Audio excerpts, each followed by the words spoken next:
Hello guys, good afternoon. কেমন আছো তোমরা সবাই? আশা করছি খুব খুব খুব ভালো আছো। আর আমিও খুব ভালো আছি। তো আজকে মঙ্গলবার, আর আজকে আমি আর মা চলে যাচ্ছি ক্যানিংয়ে একটু কেনাকাটা করতে। তো চলো তোমরা ভিডিওটা স্কিপ না করে দেখতে থাকো।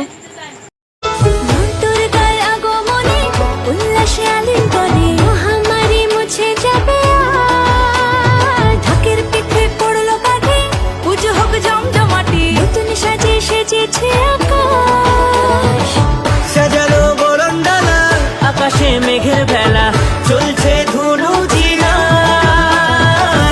আসরের ঘন্টা বাজে এলো নতুন সাজে আকাশে পুজোর তো গাইস ফাইনালি আমরা দোকানে এসে গেছি, আর এবার আমরা জাস্ট একটু কেনাকাটা করব। তো তোমার ভিডিওটা স্কিপ না করে দেখতে থাকো। তো গাইস ফাইনালি আমাদের সব কেনাকাটা কমপ্লিট। আর এদিকে আছে বাবা, আর এদিকে আছে মা। তো গাইস আজকের মিনি ব্লগটা যদি তোমাদের ভালো লেগে থাকে তাহলে প্লিজ একটা লাইক, কমেন্ট আর সাবস্ক্রাইব করে দিও। So tata.